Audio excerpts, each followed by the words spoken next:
Hello students, Abhishek Raghav here. आज हमारा biology में हम क्लास 12th का चैप्टर नंबर 13 का एक बहुत इंपॉर्टेंट टॉपिक है हमारा एडेप्टेशन इन एनिमल्स। ओके, तो यहाँ पे मैंने एडेप्टेशंस मेंशन की हुई हैं। इन सभी को वन बाय वन हमें डिस्कस करना है। फर्स्ट, पहले हमें पता होना चाहिए एडेप्टेशन के बारे में।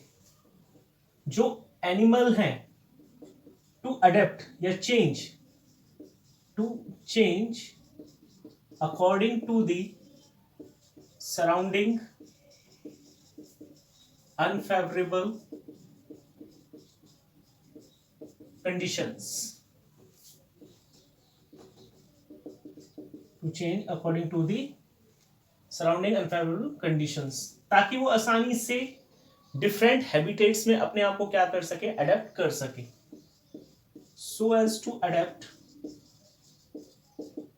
in different types of habitats.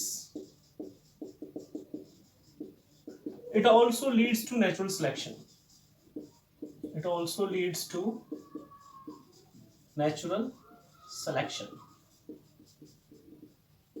Okay, first इसमें आता है हमारा माइग्रेशन के बारे में। फर्स्ट इज अबाउट माइग्रेशन के बारे में हमने पॉपुलेशन की कैरेक्टरिस्टिक्स में पढ़ा था। Movement of organism from one place to another place in search of food and habitat. Okay, तो जो माइग्रेशन है उसके टाइप्स ऑफ माइग्रेशन, वहां पे हमने पढ़ा था इमिग्रेशन ऑर्गेनिज्म का आना, एमिग्रेशन ऑर्गेनिज्म का जाना। ओके, यहां पे हम बात करते हैं types of migration. First is daily migration. जो फर्स्ट है वो है डेली माइग्रेशन। 3 तरीके का पढ़ेंगे हम यहाँ पे, 3 टाइप्स, जिसमें फर्स्ट है डेली माइग्रेशन, यानी कि ऑर्गेनिज्म का जो फूड है, फूड के लिए माइग्रेशन करना अपने नेटिव प्लेस से, अपने हैबिटेट से। तो वो अपने हैबिटेट से निकल कर जाएगा, वहां पे खाना खाएगा और वापस आ जाएगा। So that is daily migration for food. Second is seasonal migration. यहां पे एक एग्जांपल आता है आर्कटिक टर्न का। आर्कटिक टर्न जो रहती है नॉर्थ पोल पे, ओके, और वहां से माइग्रेट करती है कहां पे, अंटार्कटिका पे माइग्रेट करेगी। कब? During autumn. और अंटार्कटिका से वापस फिर माइग्रेट कर जाती है नॉर्थ पोल के लिए ड्यूरिंग स्प्रिंग सीजन। ओके, और जो टोटल डिस्टेंस ही कवर करती है तकरीबन 17,600 किलोमीटर। ओके, साथ के साथ कुछ विदेशी पक्षी भी हैं जो हमारे यहां पे आते हैं। क्योलादेव नेशनल पार्क, जिसे हम पहले भरतपुर बर्ड सेंचुरी कहते थे, भरतपुर बर्ड सेंचुरी। ओके, जो थर्ड है हमारा दैट इज पीरियोडिक माइग्रेशन। जब हम बात करते हैं पीरियोडिक माइग्रेशन के बारे में, तो यहाँ पे एग्जांपल आता है लॉकस्ट। जब इनकी पॉपुलेशन बहुत ज्यादा हो जाती है, ओके, और जो फूड है उसकी अवेलेबिलिटी कम हो जाती है, तो ये माइग्रेट करते हैं, migrate to other places for food के लिए। ओके, फिर आगे हम बात करते हैं सेकंड जो है हमारा that is camouflage. Second is कैमियोफ्लैग।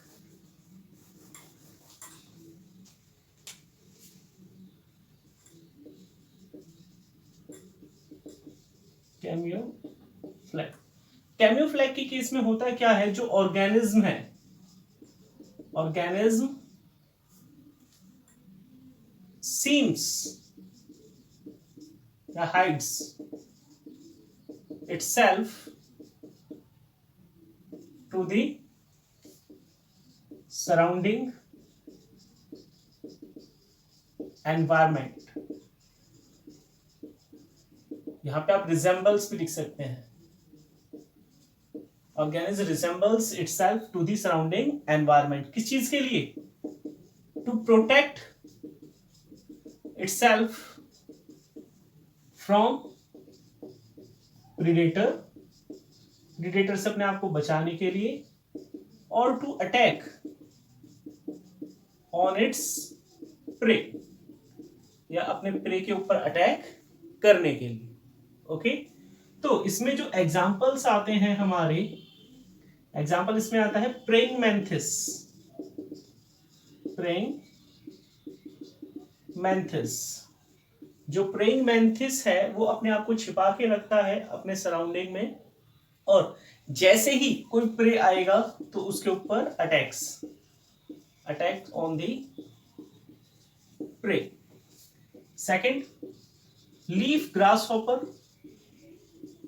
Leaf grasshopper seems to be like as the leaf, उसे प्रीडेटर पहचान नहीं पाता अगर वो किस तरह की कोई मूवमेंट ना करे। ओके, तो ये अपने आप को क्या करता है? बचाता है प्रीडेटर से, protect itself from predator.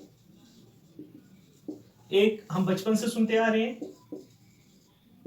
Chameleon, गिरगिट वगैरह के बारे में, has ability to change its colour, according to the surrounding environment. यहां पर एक और आता है टिनिब्रिनॉइड बिटल्स, ये शो करते हैं, शोज फिगनिंग मिमिक्री, यानी कि कैसे जो टिनिब्रिनॉइड बिटल्स हैं act as dead organism when predator attacks on it, जब प्रीडेटर इनके ऊपर अटैक करता है तो ये बिल्कुल एकदम इनएक्टिव हो जाते हैं, जैसे हैं वैसे के वैसे ही रहेंगे। ओके, और ये किसी तरह की मूवमेंट शो नहीं करेंगे, और जैसे प्रीडेटर वहां से जाएगा तो ये उठ के दोबारा से चल देते हैं। ओके, फिर थर्ड हमारा आता है यहाँ पे अबाउट मिमिक्री के बारे में। Third is about mimicry, means to copy। Mimicry का सीधा सा मतलब है to copy।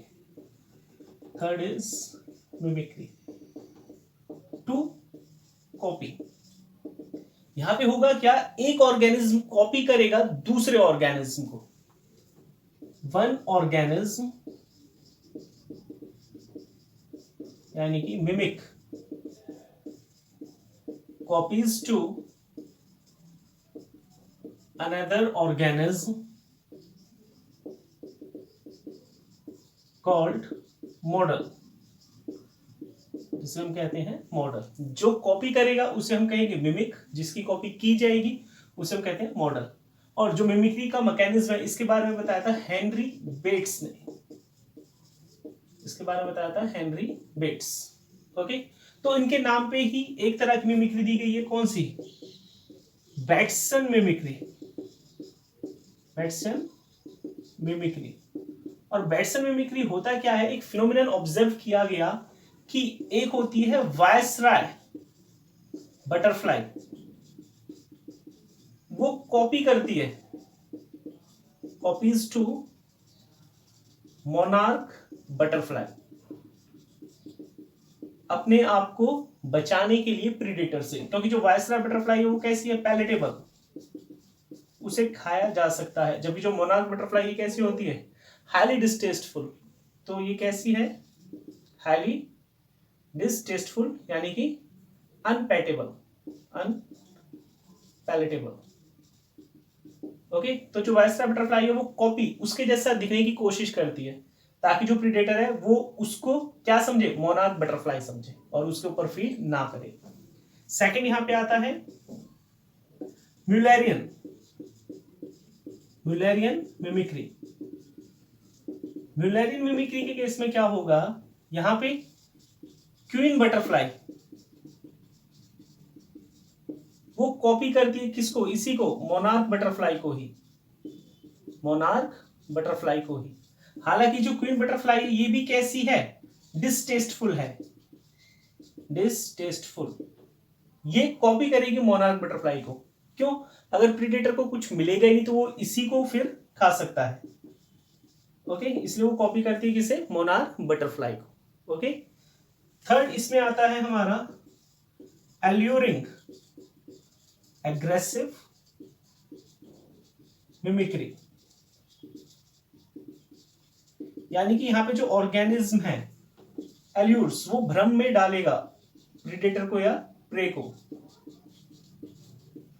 जैसे कुछ स्पाइडर्स हैं, spiders resembles like orchid flower, तो जो प्रे है वो उसके पास आ सकता है। ओके, और जैसे ही प्रे उसके पास आएगा, ये जो स्पाइडर है ये उस ऑर्चिड फ्लावर के ऊपर फीड कर लेंगे। ओके, फिर आगे आता है इसमें हमारा दूसरा आता है एक माउथ कॉर्नर। माउथ कॉर्नर किसका? Of African lizard. African lizard वो कैसा दिखता है? Seems to be like as flower, flower के तरीके से दिखता है। तो इंसेक्ट्स उसके पास आते हैं तो अफ्रीकन लिजर्ड उनके ऊपर फीड कर लेती है। ओके, इसी में अगला जो आएगा वो हमारा वो है कंसीलिंग मिमिक्री। जो नेक्स्ट है दैट इज कंसीलिंग मिमिक्री। और कंसीलिंग मिमिक्री के केस में क्या होगा, यहां जो ऑर्गेनिज्म है वो बिल्कुल सराउंडिंग के जैसा ही दिखाई देगा। ओके, कंसीलिंग मिमिक्री, इसमें एग्जांपल आता है stick insect and leaf insect. ये जो इंसेक्ट्स हैं बिल्कुल अपने सराउंडिंग के जैसे ही दिखाई देते हैं और इनको भी डिस्टिंग्विश करना इम्पॉसिबल हो जाता है। ओके, फोर्थ हमारा है फिर वार्निंग कलरेशन। वार्निंग कलरेशन, इसमें एग्जांपल आता है हमारा डार्ट फ्रॉग्स का। डार्ट फ्रॉग्स जो पाए जाते हैं कहां पे? Tropical rain forest, tropical rain forest of south America, south America. कैसे होते हैं ये? हाईली पॉइजनस, हाईली पॉइजनस और ब्राइटली कलर्ड। तो जो प्रीडेटर है, predators avoid them, avoid them, predator avoid करते हैं, उनके ऊपर फीड नहीं करते। ओके, अगला जो है हमारा fifth that is diapause. Diapause के बारे में। ओके, डायपॉज में होता क्या? Suspended, suspended development, suspended development. Okay, और सस्पेंडेड डेवलपमेंट में क्या है? जूप्लैंक्टॉन्स, जूप्लैंक्टॉन्स एंड लार्वा ऑफ इंसेक्ट्स क्या कर देते हैं? सस्पेंड या delays their development during unfavourable conditions. Unfavourable conditions के दौरान वो डेवलपमेंट नहीं करते। Okay, that is diapause. तो उसे हम क्या कहेंगे? डायपॉज कहेंगे। आगे जो है हमारा नेक्स्ट दैट इज हाइबरनेशन। क्या है जो हमारा अगला है? हाइबरनेशन। हाइबरनेशन एंड एस्टिवेशन दोनों को साथ में बात कर लेते हैं। Hibernation and sixth is hibernation, seventh is aestivation. Hibernation को कहा जाता है winter sleep, winter sleep. Aestivation को कहा जाता है समर स्लीप, समर स्लीप। जब एक्सेसिव विंटर है तो हमने पढ़ा है किसके बारे में? पोलर बियर के बारे में। Polar bear inactivates during winter excessive, during excessive winter. Okay, किस चीज के लिए? To utilize its energy, utilize its energy. Okay, तो उसे हम कहते हैं हाइबरनेशन। क्या कहेंगे उसे हम? हाइबरनेशन। और एस्टिवेशन क्या होगा? Summer sleep. एस्टिवेशन क्या होगा? Summer sleep. ओके, जो कोल्ड ब्लडेड एनिमल्स हैं, cold blooded animals which are not able to maintain their constant body temperature, okay, वो क्या कर जाते हैं एक्सेसिव समर में, एक्सेसिव समर में क्या करेंगे? Hides themselves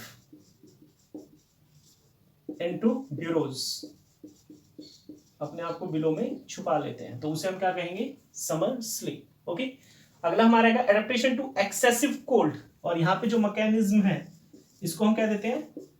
cold hardening.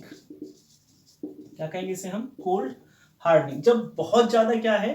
Cold है। ओके, तो जो हम पोल्स की जब हम बात करते हैं, पोल्स पे अंटार्कटिका में जहां पे बहुत ज्यादा सर्दी जब पड़ती है, तो जो ऑर्गेनिज्म माइग्रेट कर सकते हो तो माइग्रेट कर जाते हैं, लेकिन व्हाट अबाउट फिशेस या एंड सिसाइल ऑर्गेनिज्म जो मूव नहीं कर सकते, तो वहां पे मैकेनिज्म होता है कोल्ड हार्डनिंग का। Okay, sessile organism and ice fishes develops extra solutes in their body, अपनी बॉडी में वो क्या करेंगे? एक्स्ट्रा सॉल्यूट्स डेवलप करेंगे, जैसे कि ग्लिसरॉल, एंटी फ्रीजिंग प्रोटीन्स, जो क्या करती हैं? विच lower down the freezing point, which lower down the freezing points of their body, जो क्या करेंगे? फ्रीजिंग पॉइंट को और ज्यादा नीचे ले जाएंगे। ओके, नेक्स्ट हमारा आता है इसमें एडेप्टेशन टू वाटर स्कैरिसिटी, जब पानी की बहुत ज्यादा कमी होती है। यहाँ पे कंगारू रैट और कैमल का एग्जाम्पल आएगा। Water scarcity. ओके, तो फर्स्ट इसमें आता है हमारा कंगारू रैट या कैंगरू रैट भी कह देते हैं इसे। Never drinks water, never drinks water. क्यों? 90% of water requirement, 90% of water requirements are completed by metabolism of fats in their body, metabolism of fat in their body। बाकी का जो 10% आता है, 10% of water it gets from its food। बाकी का 10% water कहां से लेता है? ये फूड से लेता है। सेकंड, इसमें आता है कैमल के बारे में। Okay, ship of desert, ship of desert. Okay, तो जब बहुत ज्यादा गर्मी है तो इसके केस में क्या होगा? Sweating occurs when body temperature increasing up to 55 degree Celsius to 60 degree Celsius, तब जाकर स्वेटिंग होगा। Okay, and body cells can dehydrate up to 40% तक डिहाइड्रेट हो सकते हैं जब वाटर अवेलेबल नहीं है। ओके, और जब वाटर अवेलेबल हो जाता है तो जो कैमल है it can drink up to 80 litre water within 10 minutes. और ये लार्ज अमाउंट में जो वाटर है वो अपनी बॉडी के अंदर स्टोर करके भी रख सकता है। ओके, इसके बाद हमारा नेक्स्ट आएगा बिहेवियरल एडेप्टेशन के बारे में। किसके बारे में आएगा इसके बाद? Behavioural adaptation. ये हमारा आता है डेजर्ट लिजार्ड के केस में। डेजर्ट लिजार्ड, जो डेजर्ट लिजार्ड्स हैं कैसी हैं ये? Cold blooded reptiles. ओके, तो ये जब धूप निकलती है तो ये धूप में आ जाएंगी, क्या करेंगी? Absorbs sunlight to increase their body temperature, लेकिन जब टेम्परेचर बहुत ज्यादा बढ़ने लगता है, when temperature continuously increases, they rain in shades, they runs in shades, वो छाया में चली जाती है जब टेम्परेचर बहुत ज्यादा बढ़ रहा है।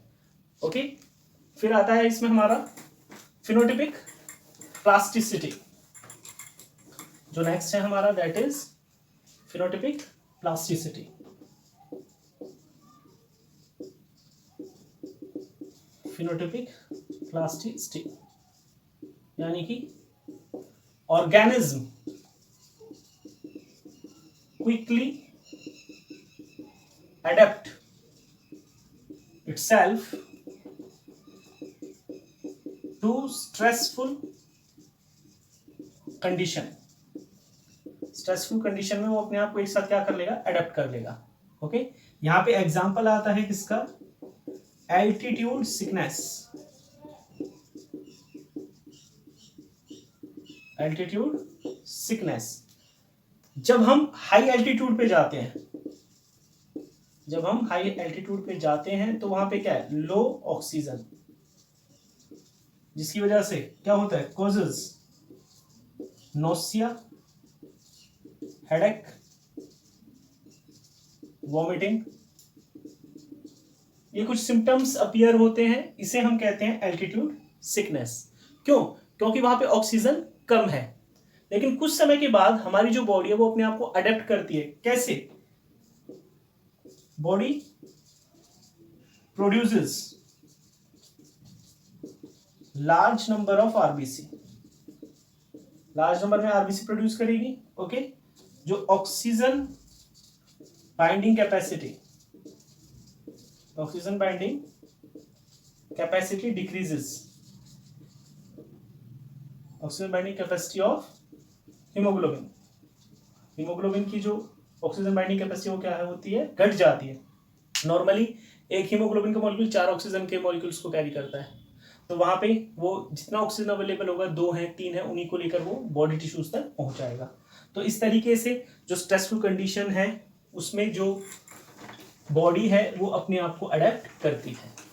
ओके, इसमें हाई एल्टीट्यूड की हमने बात करी है। एनसीईआरटी बुक में मेंशन क्या हुआ है?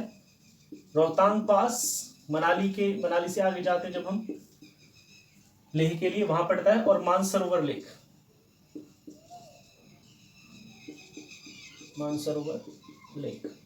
ओके, नेक्स्ट हमारा आता है इसमें एलन रूल क्या कहता है? मैमल्स या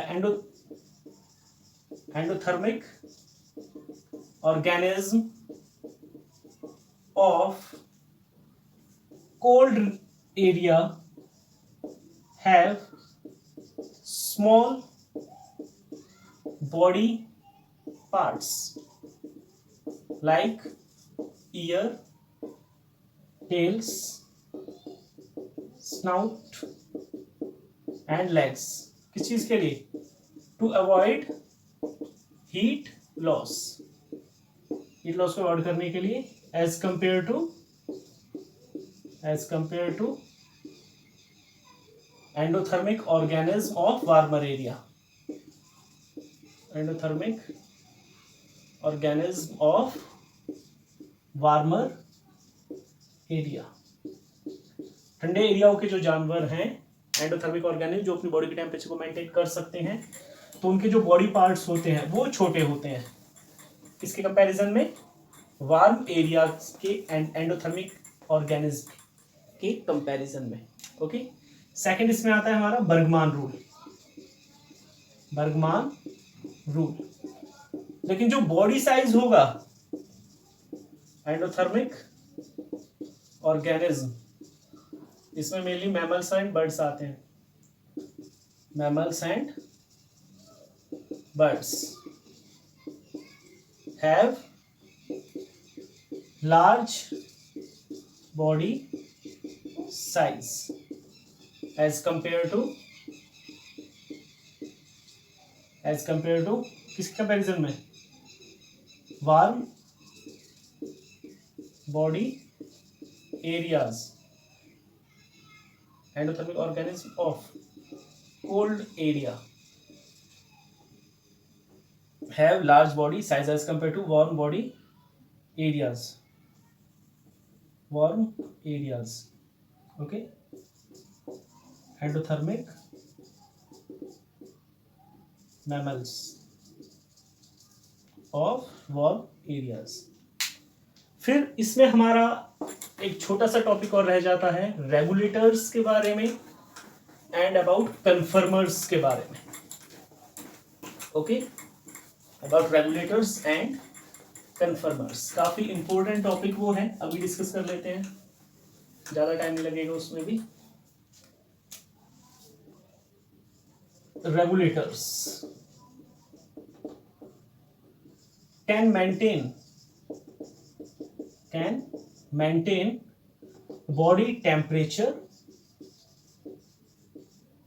as well as osmotic concentration of their body. Okay, और इन्हीं को हम क्या कहते हैं, एंडोथर्म्स।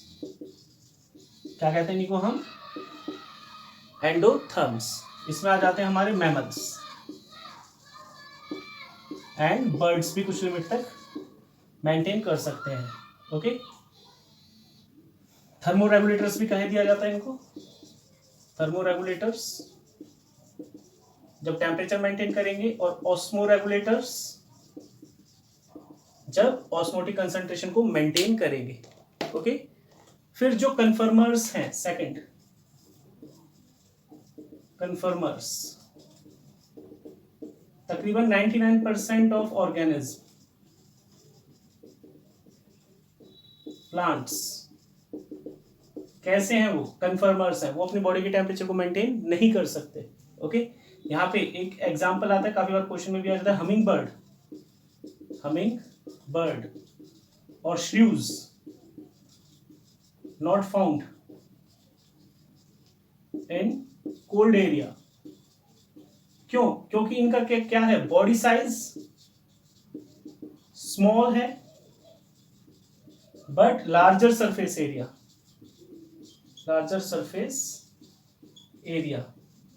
so will expense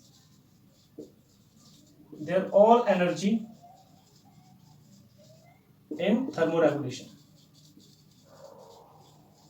तो थर्मोरेगुलेशन में ही अपनी सारी एनर्जी लॉस कर देंगे, और अगर ये ठंडे इलाकों में मिलेंगे तो हीट लॉस इनकी बॉडी से बहुत ज्यादा होगा। ओके, तो ये काफी इंपॉर्टेंट टॉपिक है, होप सो आपको समझ में आया होगा। Thank you.